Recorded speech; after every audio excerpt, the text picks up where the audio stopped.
Kumusta mga kaibigan kong mangingisda? Ako ang inyong tropa sa pangingisda at sa araw na ito, susuriin natin ang mga kondisyon ng pangingisda para sa isang espesyal na araw, ang 30 Nobyembre 2025. May kakaibang hihintayin sa atin ang araw na ito, lalo na dito sa Pilipinas. Bakit? Dahil ito ang simula ng tag-araw at kadalasan mas gumaganda ang mga kondisyon pagkatapos ng tag-ulan. Kaya humanda na kayo dahil ibabahagi ko sa inyo ang lahat ng impormasyon na kailangan ninyo para maging matagumpay sa inyong susunod na trip sa pangingisda mula sa panahon hanggang sa pinakamagandang pain.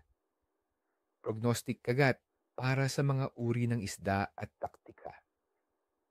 Para sa araw na ito, 30 Nobyembre, mukhang may magandang tsansa tayo para sa ilang paboritong isda. Una, ang ating paboritong maya-maya, red snapper. Ayon sa aking karanasan at sa mga datos, ang maya-maya ay aktibo halos buong taon sa ating mga bahura. Sa mainit na temperatura ng tubig na nasa 29, 29 hanggang 30 degrees Celsius, mas gaganahan silang manghuli ng pagkain. Hanapin sila malapit sa mga istruktura tulad ng mga bato, lumubog na bagay o mga coral reef. Gusto nila ang mga lugar na may lalim na 1 hanggang 60 metro. Ang pinakamabuting paraan para mahuli sila ay ang paggamit ng live bait tulad ng hipon o maliliit na isda o subukan ang microjigging. Siguraduhin na ang inyong pain ay lumalapit sa ilalim kung saan sila nagtatago. Pangalawa, hindi mawawala ang lapu-lapu, grouper. Tulad ng maya-maya, aktibo rin ang lapu-lapu buong taon. Sa simula ng tag-araw, mas stable ang panahon na pabor sa mga deep water jigging o bottom fishing para sa mga malalaking lapu-lapu.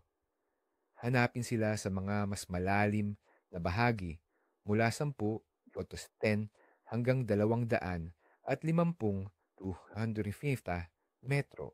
Gumamit ng matibay na kawil at pain na makakapagpalabas ng malakas na amoy tulad ng sariwang pusit o isda.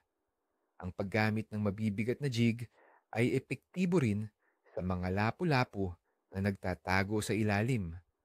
Pangatlo, para sa mga mahilig sa surface at coastal fishing, may magandang balita para sa galunggong, mackerel scad, at alumahan, long-jawed mackerel. Dahil sa maulap na panahon at posibilidad ng pag-ulan, maaaring lumapit sila sa baybayin para manghuli ng maliliit na isda. Ang mga isdang ito ay karaniwang matatagpuan sa mababaw na tubig sa baybayin. Gumamit ng light tackle at ang mga pain tulad ng maliliit na pilak na kutsara, spoon lures, o jig sa umaga o hapon ay epektibo. Maaari rin kayong gumamit ng mga tinadtad na isda bilang tune para maakit sila. Pang-apat, huwag nating kalimutan ng ating mga kaibigan sa freshwater, ang tilapia.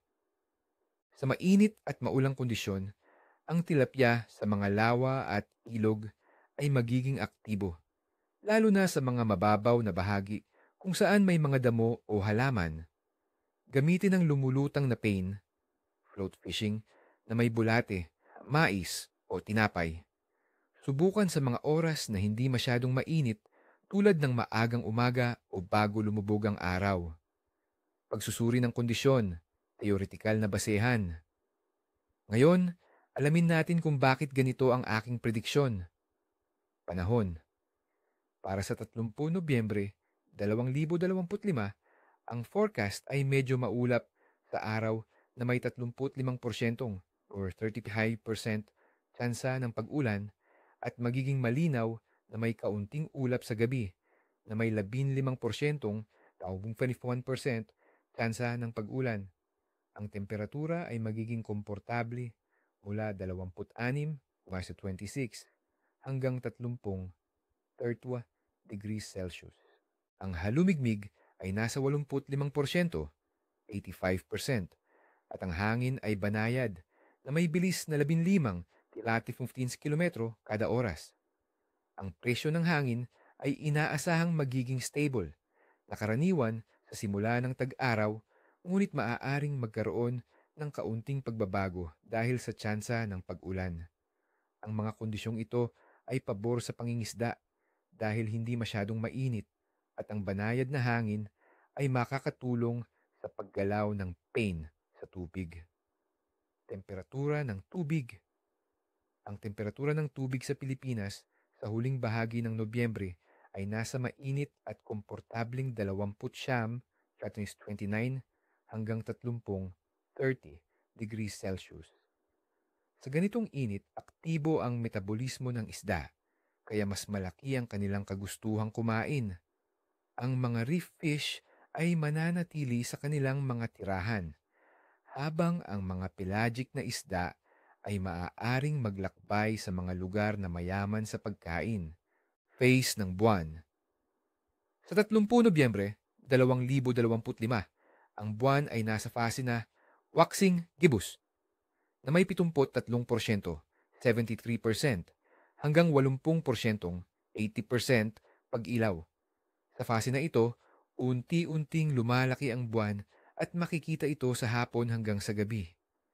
Ayon sa mga popular na paniniwala ng mga mangingisda, ang waxing gibbous ay isang magandang panahon para mangisda dahil ang pagtaas ng ilaw ng buwan ay nagpapataas din ng aktibidad ng isda, lalo na sa gabi. Ang mas mahabang panahon ng liwanag ng buwan ay maaaring magdulot ng mas matagal na feeding window. Pangkalahatang aktibidad ng isda. Dahil ito ang simula ng tag-araw sa Pilipinas, karaniwang bumubuti ang mga kondisyon ng pangingisda pagkatapos ng panahon ng bagyo. Mas stable ang karagatan, mas malinaw ang tubig, at mas aktibo ang mga isda sa paghahanap ng pagkain.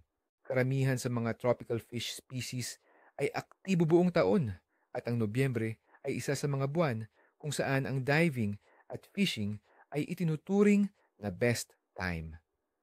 Pangkalahatang prediksyon sa kagat. Batay sa lahat ng ito, ang aking prediksyon para sa kagat ng isda sa 30 Nobyembre 2025 ay maganda.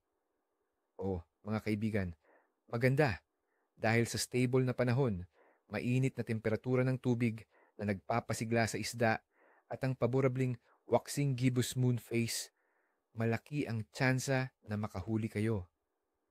Pagtatapos. Kaya ano pa ang hinihintay ninyo mga tropa? Ihanda na ang inyong mga gamit at lumabas na para mangisda. Sana ay mapuno ang inyong mga lambat at balde. Nais ko sa inyo ang ni isang buntot, ni isang kaliskis. Kung nagustuhan ninyo ang forecast na ito, huwag kalimutang mag-subscribe sa channel, pindutin ang like button, at syempre, ibahagi ang video na ito sa inyong mga kaibigan. At bago ko kayo iwanan, may tanong ako. Anong species ng isda ang plano ninyong puntiryahin sa araw na ito?